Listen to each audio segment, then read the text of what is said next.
एक हदीस में फरमाया, verily I have been sent only to perfect righteous character. मैं भेजा ही इसलिए गया हूं ताकि मैं राइटियस कैरेक्टर को परफेक्ट करूं, तुम लोग के सामने मिसाल पेश करूं। और नबी अकरम सल्लल्लाहु अलैहि वसल्लम का कैरेक्टर हमारे लिए मिसाल है। अर्लीस्ट टीचिंग्स भी हम देखें प्रॉफिट सल्लल्लाहु अलैहि वसल्लम की, तो वो कैरेक्टर बिल्डिंग की ही टीचिंग्स है, लेकिन कैरेक्टर बिल्डिंग थ्रू दी तकवा ऑफ अल्लाह। फर्क ये है मुसलमानों में और वेस्टर्न एथिक्स में, फर्क ही यहाँ पर आता है कि वो कैरेक्टर बिल्डिंग अपना जो भी उन्होंने मैकेनिज्म बनाया है, उसमें वैल्यू सिस्टम है, रिवॉर्ड सिस्टम है, रेटिंग सिस्टम है, ये सारे उनके इजाद करदा चीज़ें हैं जिसका फ़ायदा हो रहा है और वहाँ आपको बहुत से अच्छे और साफ नज़र आते हैं उनमें। लेकिन हमारा जो है वो स्टार्ट ही तकवा से होता है। लियाकत अली खान ने भी यही कहा 1949 में ऑब्जेक्टिव्स रेजोल्यूशन के करप्शन उसका वाहिद हल तकवा है, इसके अलावा उसका कोई और हल नहीं है। अदरवाइज क्या होता है कि लोग जो है ना, वो जब तकवा ही नहीं है, एक बंदा अल्लाह से नहीं डर रहा, तो वो फिर ऑर्गेनाइज्ड करप्शन में लग जाते हैं और वो छुप कर करप्शन करने लगते हैं। जैसे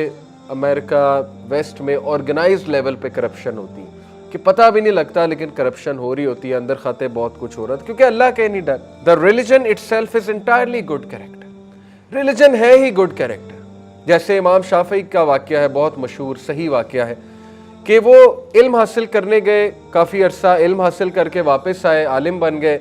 दरवाजे पे नॉक दी, मदर ने पूछा कौन है, अपना नाम बताया और मदर ने कहा क्या सीख कर आए हो, तो उन्होंने कहा इल्म और आदाब। तो मदर गुस्से हुई, कहती कुछ नहीं सीखा, वापस चले जाओ। तो बड़ा शौक में आए कि ये क्या, मेरी वालदा ने इतना रूड बिहेवियर क्यों दिखाया। तो अपने उस्ताद के पास गए, गम में कहा ये मामला हुआ है मेरे साथ। तो उस्ताद मुस्कुराए, कहते पहले आदाब कहना है फिर इल्म कहना। तो ये जब आके वापस कहा नॉक करके क्या सीखा, तो कहा आदाब और इल्म, तो फिर दरवाज़ा खुला।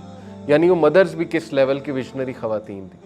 तो कहा हाँ अब तुमने कुछ सीखा। तो इल्म से पहले आदाब आते हैं। अगर सिर्फ इल्म आ गया है तो फिर तो आप वो फतवाबाज बन जाएंगे ना, फिर तो हराम पुलिस बन जाएंगे, हर चीज़ में नुक्स, हर चीज़ में नुक्स। और ऐसे ही होता है, ये शुरू की स्टेजेस में से है, हम सब इससे गुजरे। फैमिली वालों पे फतवा, सब पे फतवा, गुस्से होना, ग्रम्पी होना। तो वो माँ बाप भी सोचते हैं, रिश्तेदार भी सोचते हैं कि यार ये कौन सा मजहब इसने पढ़ा है, दीन पढ़ा है कि ये गुस्से वाला बन गया। तो रसूलुल्लाह सल्लल्लाहु अलैहि वसल्लम का किरदार आपके सामने, या कुरान या रसूलुल्लाह की मिसाल ले ले। अल्लाह ने तो फिरौन के पास भेजते हुए कहा कौलन लय्यिनन, कि नरमी से बात करना। फिरौन जैसे खबीस शख्स की तरफ भेजते हुए हज़रत मूसा कहा जा रहा है नरमी से बात करना। तो इसलिए बस बात वही है ना कि अपनी ईगो को बूस्ट नहीं करना चाहिए इंसान को वैसे एक्ट करना चाहिए जैसे नबी सल्लल्लाहु अलैहि वसल्लम का किरदार है। तो इब्न अल कय्यम ने कहा कि रिलीजन है ही good character, so whoever surpasses you in character has surpassed you in religion. तो जिसका अखलाक तुमसे अच्छा है वो तुमसे रिलीजन में आ गया, सीधी सी बात है। इसलिए मैं हमेशा यूथ को कहता हूँ कि अगर आपने उस्ताद पकड़ना है तो इल्म तो ज़रूर देखें, लेकिन उसका अखलाक ज़रूर देखें। मेरे लिए सबसे important cheese while choosing a teacher is उसका अखलाक, उसकी नरमी, ये बहुत ज़रूरी। क्योंकि टीचर का रवैया आप में आता है, टीचर का मिजाज आप में आता है, ये बात याद रखें।